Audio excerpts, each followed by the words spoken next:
o que você vê, escreve para as igrejas que estão na Ásia Menor. E Deus fala com João o seguinte, você vai escrever... Ásia Menor é região da Turquia... Turquia e Grécia, tá. Hoje. E aqui diz assim, olha, capítulo 1, verso 19. Escreve, pois, as coisas que você viu, passado, as que são, presente, e as que hão de acontecer depois dessas. Por isso que eu tenho uma visão do Apocalipse historicista. Claro, não faz sentido achar que tudo já passou, né? Exatamente, mas eu tenho que ser honesto com você que há teólogos que são preteristas, tem gente que é futurista, tem gente que é idealista. E se baseia também na Bíblia. Exatamente, mas tem várias passagens, eu só li essa aqui, que ele fala que são coisas que passaram, que estão sendo e que vão acontecer. Aí ele fala, tá bom, Senhor, e quais são as cartas? Escreve para 7 igrejas que estão na Ásia Menor. A igreja de Éfeso, Esmirna, Pérgamo, Tiatira, Sardes, Filadélfia e Laodiceia. Quando a gente vai para a Ásia Menor, um próximo passeio a gente tem que fazer junto, até o Saião tá doido de a gente fazer, a gente tá ensaiando alguma coisa. Só Éfeso? Só Éfeso. A gente tem que fazer as 7 igrejas. E dá, né? Não, e fizemos um programa sobre isso, né? Foi muito legal. Exatamente. E fizemos, é verdade, fizemos um. Você tem ali 7 igrejas que João coordenava como se fosse a paróquia dele. Sim. E essas 7 igrejas representam a igreja de Deus como um todo. E por que ele mandou só para 7 igrejas? É que na Bíblia os números têm significado como pra gente em português. Por exemplo, vou fazer um bate-bola aqui. Vamos lá. Se eu falar com você assim, aquele cara é nota 10, pode contratar. O que eu quis dizer? Bom, excelente. Se eu falar assim, nossa, que a menina é um 0 que ela vale. Um 0 à esquerda, né? 0 à esquerda, não vale nada. Quando pensa em sorte ou azar, que número que vem à mente? 13, sorte ou azar. O que mais que eu podia falar? Quando quer falar assim, olha, é muita gente, há milhões de pessoas. Então a gente tem um significado para os números. Na Bíblia também tem um significado, só que são outros diferentes do nosso. 4 é universal. Quando eu quero falar assim, nossa, hoje a gente fala global, né? Hoje, por exemplo, os 4 cantos do mundo. 4 cantos do mundo, os 4 ventos do céu, os 4... Norte, sul, leste, oeste, quer dizer, é universal. Hoje a gente falaria global. Outro exemplo da Bíblia, o 7. O 7 é o número da perfeição. 7 arco-íris. O 7º dia, que é o sábado. Quantas vezes eu perdoarei meu próximo? Até 7 vezes. Aí o Apocalipse é cheio de 7. 7 igrejas, 7 anjos, 7... Porque 7 é a perfeição. O 7 engloba o todo. Porque na criação do mundo... Deus criou o mundo em 6 dias e no 7º descansou. Então a semana da criação engloba o todo. 3 também é importante, né? 3 também é um número divino. Nós vamos falar dele daqui a pouquinho. Então essas 7 igrejas representam todo o povo de Deus. Mas considerando que é passado, presente e futuro, aí eu vou lançar a mão de outros livros apocalípticos que foram escritos e que não estão na Bíblia. Sabia que tem outros apocalipses? Só que eles não foram inspirados por Deus. Porque o apocalipsismo, como eu falei, antes de ser algo apenas do profeta de Deus, era um estilo literário que começou a surgir a partir do 7º século a.C. No Antigo Testamento, o livro de Daniel foi escrito em forma de apocalipse, nesse estilo literário. Entendi. Lembra dos manuscritos do Mar Morto, que já mencionou? A gente inclusive visitou. Para quem não sabe, galera, os manuscritos do Mar Morto foi uma coletânea de pergaminhos antigos de Israel e papiros também, alguns datados de até 200 anos antes de Cristo, que mostram muito do pensamento judaico antes de Jesus nascer. E ali eles têm alguns tipos de literatura que eles falam literatura apocalíptica, que é para falar do fim do mundo, da vinda do Messias e tudo mais. E alguns desses apocalipses, como o Apocalipse das Semanas, Apocalipse dos Animais, eles dividem a história do mundo em períodos, em 7 períodos. Não precisa ir longe. Quando a gente estuda no ensino médio, você não divide a história em história antiga, idade média, idade contemporânea. A gente não divide assim para facilitar. Da mesma maneira eles dividiam. Não que você dormiu na idade média e acordou na idade contemporânea. É uma forma que os historiadores usam para dividir a história, para facilitar o entendimento. Então os apocalipses também faziam isso e outras literaturas. Por exemplo, você tem até historiadores gregos e romanos que dividiam a história em metais. A idade do ouro, a idade da prata, do bronze, etc. E aqui o Apocalipse também parece que divide a história do povo de Deus em 7 períodos. Essa foi a compreensão de muitos pais da igreja, foi a compreensão de muitos autores da Reforma Protestante, da Alta Escolástica, mas hoje está quase em desuso. Poucos teólogos ainda aceitam essa divisão. Eu ainda acredito que ela é válida, embora é claro que cada carta tem uma mensagem para o cristianismo de uma maneira geral, mas elas parecem enunciar períodos da história da igreja. A gente teve lá em... Aí, ó, exatamente, olha, ó, que legal, São Rigoberto Comeran. Essa aqui é a caverna número 4, é a mais linda que tem. A gente tava aqui, né? Tem um abismo exatamente. Aqui, e a gente tá daqui, conseguia ver essas cavernas. Nesses pedacinhos aí é que foram encontrados várias cópias do livro de Daniel. Tipo de um... Como que chama? Onde estavam os manuscritos? Rolos. Não, mas eles estavam dentro de vasos de barro, grandes. Vasos de barro, exatamente. E galera, sabe como é que isso foi encontrado? Um garotinho beduíno estava procurando as cabras dele. Nossa. Quando ele jogou pedra para ver se as cabras estavam lá dentro, encontrou jarros que estavam há 2000 anos. E que sorte, né? Que elas estavam ainda em bom estado. E curioso, na época da criação do Estado de Israel, né? Que foi em 47, 48, criou o Estado de Israel. Agora, então esses apocalipses, eles dividiam a história do mundo. Eu acredito que nessa divisão, nós estamos vivendo agora o período de Laodiceia. Tá. Então vamos falar um pouquinho da Cada igreja representa, então, um período. Como falei, Idade Antiga, Idade Média, Idade Moderna. E vamos falar de Laodiceia, que é o último estágio. Em todas as igrejas, a gente nota uma coisa curiosa. Já que eu falei que elas são períodos, quando você lê na igreja de Éfeso, Jesus fala o seguinte com o povo. Vou ler para vocês aqui, olha. Arrepende-se e volte à prática das primeiras obras. Se você não se arrepender, eu virei até você e tirarei o seu lugar do candelabro. Por quê? João I teve uma visão de Jesus, onde Jesus estava passeando sobre 7 candelabros, 7 chamas, um candelabro com 7 partes, sabe? E aquele ali representava o povo de Deus. Jesus estava passeando. Imagina como se fosse um cacho de sal, tipo uma menorá judaica. Você não tem nenhuma menorá aqui não, né? Não, ele coloca lá. Coloca aí menorá, o pessoal vai saber o que é. Jesus aparece primeiro para João andando sobre, como se fosse uma menorá, sobre 7 castiçais ali, 7 velas. E cada uma representava uma fase do cristianismo. O que significa Jesus estar andando sobre aquilo ali? Que na trajetória da igreja, ele estará com o povo dele. Ele vai estar com o povo dele. Então Jesus aparece andando, apareceu aí menorá. Ah, não. Isso é um menorá judaico, tá vendo? 7... pode contar. 1, 2, 3, 4, 5, 6, 7. Então João vê um candelabro de ouro e Jesus andando no meio dele, representando que ele estaria andando sobre o seu povo. E cada um vai representar uma das cartas que ele vai enviar depois. E quando ele vai falar para Éfeso, ele fala: Éfeso, você é muito maravilhosa, vocês fizeram muita coisa boa, mas vocês têm um pecado, vocês abandonaram o primeiro amor. Isso é triste. Quer dizer que o cristianismo estava perdendo aquele fervor inicial. E ele fala: eu aconselho você, se arrepende. Se você não se arrepender e voltar às primeiras obras que você fazia, eu virei até você. Eu virei, preste atenção, eu virei.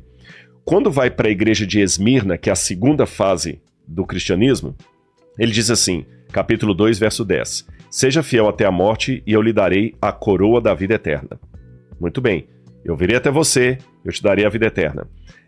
Apocalipse capítulo 2, quando ele fala agora da igreja de Pérgamo, diz assim, olha, capítulo 2, versículo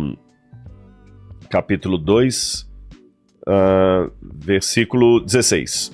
Portanto, arrepende-se, senão virei sem demora. Virei sem demora. Nota a mesma coisa, virei sem demora. A carta Tiatira, que é outro estágio da igreja, estamos andando no tempo. A carta Tiatira, ele também fala o seguinte, olha, Tiatira, capítulo 1, capítulo 2, versículo 25. Tão somente conserve o que você tem até que eu venha. Você está percebendo a ênfase? Eu venho sem demora, até que eu venha. Quando a gente vai para a igreja de Sardes, o capítulo 3. Sardes, capítulo 3, versículo 3. Lembra-te do que você recebeu e ouviu, e guarde-o e arrepende-se. Se você não vigiar, eu virei como um ladrão, e você de modo nenhum saberá a hora em que eu virei sobre você. Quando vamos para a penúltima parte, Filadélfia, ele também fala a mesma coisa. Apocalipse capítulo 3, Apocalipse capítulo 3, versículo 11. Venho sem demora, conserve o que você tem para que ninguém tome a sua coroa. Você percebeu que nas 6 etapas da história da igreja cristã, Cristo está falando, eu virei. Quando chega a Laodiceia, ele não diz eu virei. Olha como está em Laodiceia. Apocalipse capítulo 3, versículo 20. Eis que estou à porta e bato. O que você entende? Então, mas não quer dizer que ele já veio. Não quer dizer que ele já veio, mas se ele tá vindo, e está na porta batendo, quer dizer que agora ele chega. Então o período da volta de Jesus é na igreja de Laodiceia. A proximidade. Porque dá um crescente. Eu estou chegando, Vilela, tô chegando. Negócio para o Waze. Rodrigo, está vindo? O Waze está dizendo daqui meia hora. O Waze está dizendo agora 15 minutos. Tô na tua porta batendo. Tô na porta aqui. Vilela, libera a portaria para eu entrar. Já tá muito Acho perto. Que exemplo é esse, entendeu? O Rodrigo tá chegando aí, você pergunta pra Fábio, Rodrigo, tá vendo? Olha, ele disse que o Waze tá dando meia hora. O Waze tá dando 20 minutos. O Waze tá dando 15 minutos. Ligar lá da portaria, o Rodrigo chegou. Então, Laodiceia é o período da história do cristianismo que está iminentemente, assim, colado na volta de Jesus. Note que aqui não fala, guarda a tua coroa, eis que venho, sem demora, estou vendo, de modo não se saberá, estou à porta e bato. Então, se estamos vivendo no período de Laodiceia, estamos vivendo na fase mais importante do cristianismo, porém, é a fase mais triste.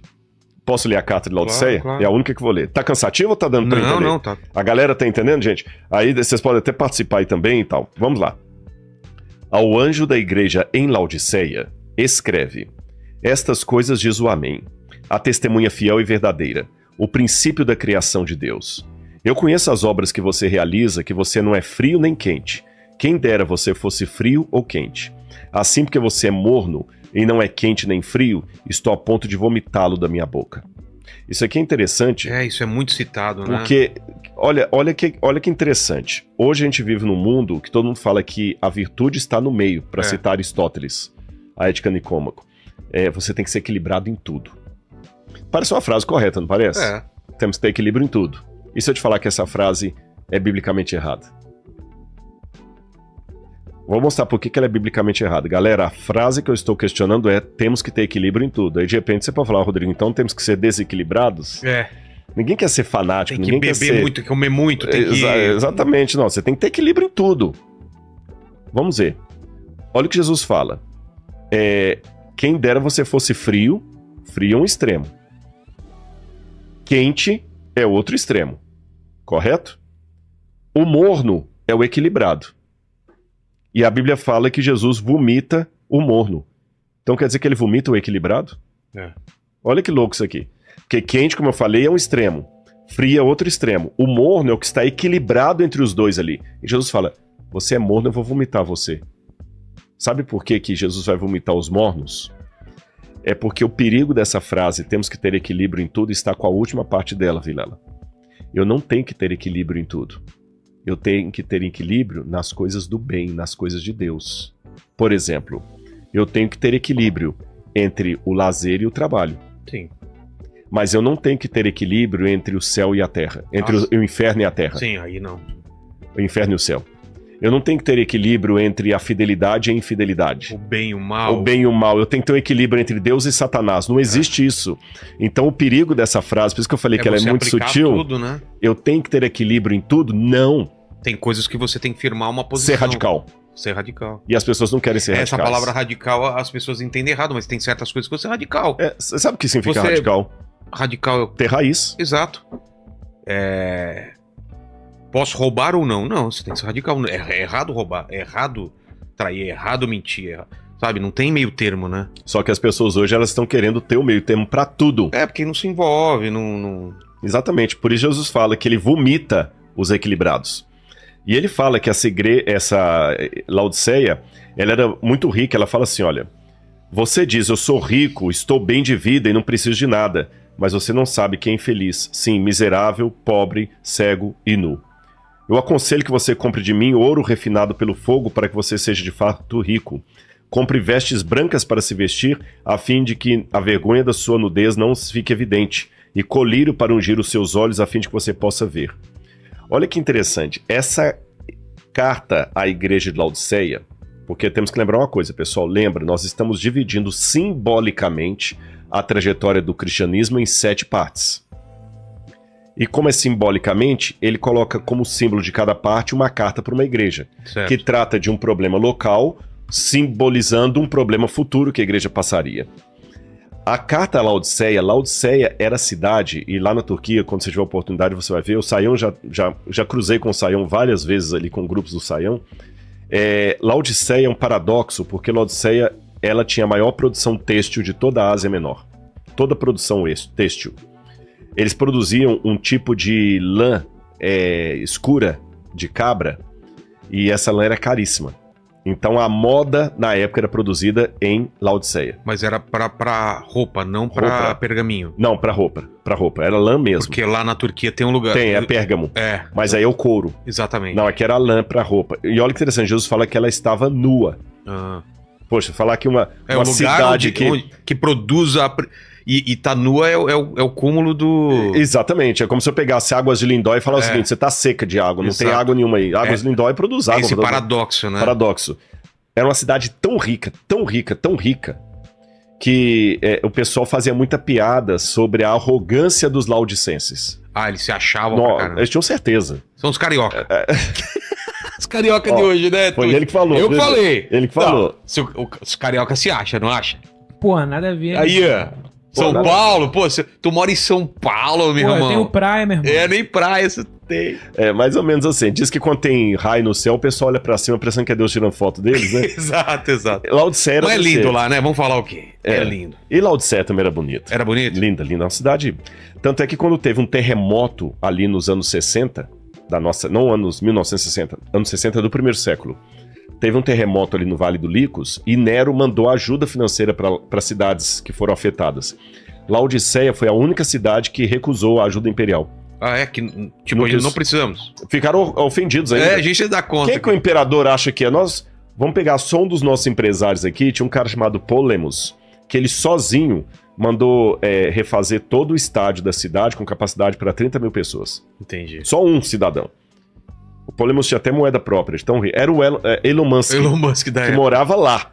Você entendeu? Então a cidade era rica. Produtora de têxtil, de tecido e rica. E Jesus fala que ela era pobre e nua.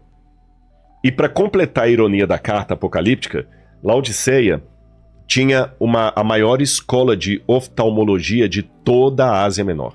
Naquela época? Naquela época. Inclusive faziam operação de catarata, faziam várias cirurgias. Essa é Laodiceia. Essa aqui, inclusive a colunata de Laodiceia.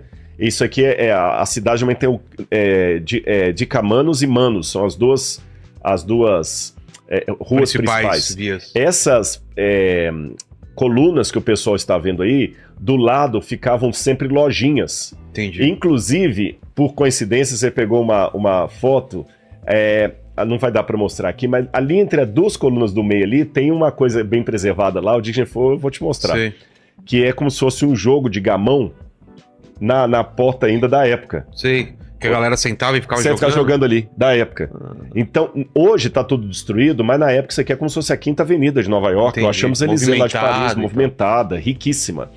Então, uma cidade rica, produtora de colírio para óleos, produtora têxtil, e Jesus fala que ela era pobre, cega e nua. Porque isso representa o cristianismo hoje. O cristianismo hoje, é lógico, tem muitos cristãos ainda sofrendo ao redor do mundo. Você já ouviu falar na Janela 1040? Não. Janela 1040 é o quadrante do mundo onde tem os países mais hostis ao cristianismo. Onde ser cristão nesses países é querer morrer. Afeganistão, por exemplo, o Tibete, vários desses países assim que não aceitam o cristianismo de maneira... O Iraque, China, sabe? Onde você... Ou alguns com maior... lei de proibição, outro menor. Mas lugares terríveis. Você vai para o Paquistão, por exemplo, o cristão sofre lá, são mortos, igrejas são queimadas. Todos os cristãos, seja católico, protestante, evangélico, e os missionários que vão para lá são muito raçudos, porque eles vão enfrentando o risco de vida. E, embora esses lugares os cristãos sejam muito perseguidos, e também aqui no mundo ocidental, um cristão conservador também sofre oposição nas universidades públicas, por exemplo, tem muitos relatórios de cristãos sendo ridicularizados por sua fé, por serem conservadores, etc. apesar disso, de modo geral, pelo menos na situação aqui do Ocidente, nós ainda gozamos de liberdade religiosa. Tanto é que eu tô aqui no Inteligência, falou que um dos maiores podcasts vistos aí foi o meu, e é sobre Bíblia. Exato. Não é sobre a minha vida. Eu não vim contar aqui da minha nem falar sobre ET, nem sobre... Eu vou falar sobre Bíblia. Ou seja, tem liberdade. E tô voltando, tem liberdade. Você tá usando um crucifixo aí, você sai com ele na rua e não acontece nada.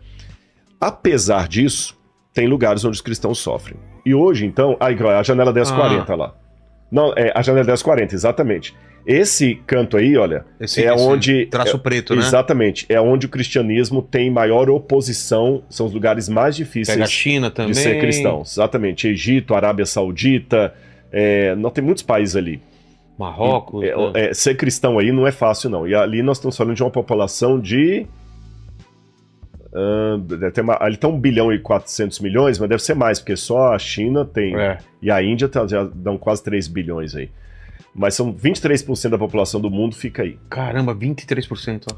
Agora, fora daí, onde temos a maior liberdade cristã, como eu falei, eu tô aqui falando de Bíblia, você sabe que só o crucifixo não acontece nada, é onde nós estamos mais na situação de Laodiceia. Brigando por placa de igreja, arrogância, cristão detonando com cristão na internet. Esse é um moleque, esse é um ridículo, ele não é cristão, ele não é isso. E se achando os tais. Tem até um episódio que narram envolvendo John Huss e um amigo que estavam visitando grandes catedrais na Europa. E o amigo olhando aquelas catedrais cheias de ouro, como as da Europa, que eram lindas na Idade Média, início da Idade Moderna, o amigo virou para John Huss e falou assim, olha quanto ouro que a igreja tem hoje. Não precisamos mais lamentar como Pedro e João à porta do templo, quando falaram para o mendigo, não tenho prata nem ouro. Porque hoje a igreja tem prata e ouro. Aí John Huss falou, é verdade, temos prata e ouro, mas já não temos mais autoridade para falar, em nome de Jesus, levanta e anda. Porra. Você tá entendendo? Que paulada, né? Paulada. Quer dizer, hoje a gente tem prata e ouro. Tem igreja da Compal, tem TV, tem tudo e tal, mas cadê o nosso poder do Espírito, a unidade cristã? Olha quantos escândalos em nome da fé, quantos cristãos, ao invés de se limitarem a defender a Bíblia de acordo com o que ele interpreta, ele gasta o tempo todo só detonando contra o cristão. O prazer dele é ser especialista em detonar pessoas, sabe? Nós estamos no período de Laodiceia. Nós achamos que temos tudo e não reconhecemos que somos pobres, nus. Posso contar uma parábola aqui dos três? Essa parábola, inclusive, é verdadeira. Uma vez, numa cidade europeia, havia um lugarejo onde as pessoas tinham o seguinte comportamento, Vilela. Elas acho que até eu contei essa história aqui num dos primeiros podcasts, eu vou contar de novo, porque ela ilustra bem a situação de Laodiceia. As pessoas saíam cedo para o trabalho e elas deixavam as casas delas e caminhavam 4, 5, 8 quilômetros para a lavoura. E passavam o dia inteiro trabalhando na lavoura, à noitinha voltavam, guardavam as ferramentas, tomavam banho, tomavam banho, limpavam o pé ali, e não era banho mesmo, né? Iam dormir, para no outro dia fazer isso de novo. Qual era a rotina? Acordava com o nascer do sol, tomavam de jejum, todo mundo saía assobiando pela estrada 10 quilômetros, 8 quilômetros, até a lavoura, trabalhavam o dia inteiro na lavoura, ao pôr do sol voltavam, dormiam e assim continuava. Mudou-se para aquela cidade um circo, desses circos itinerantes, e havia 2 palhaços ali, o circo todo era apenas de 2 palhaços, e as pessoas riam demais com as palhaçadas que os 2 humoristas faziam. Eles contavam as piadas, davam cambalhota, aquelas roupas coloridas de palhaço, com boneco. E o pessoal ria. E a rotina da cidade mudou. Porque agora eles acordavam cedo, iam para o lugar lá na lavoura, à noitinha voltavam, antes de dormir, assistiam o espetáculo. E depois que assistiam o espetáculo, ia todo mundo para casa rindo, até segurando a barriga de tanto rir, para no outro dia fazer tudo de novo. E enquanto eles estavam trabalhando, assim, não veja a hora de chegar lá, qual vai ser a piada que os palhaços vão contar hoje à noite.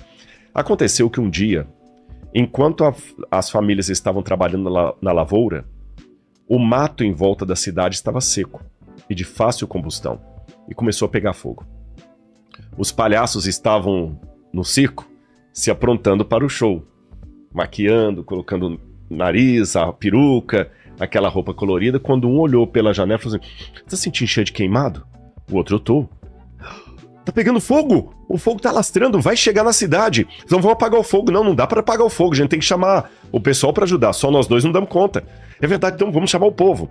Vamos tirar a roupa. Não dá tempo. Até a gente tirar toda essa roupa aqui e tirar a maquiagem, já queimou tudo. Vamos assim mesmo. E lá foram, Vilela, os dois palhaços, estrada fora.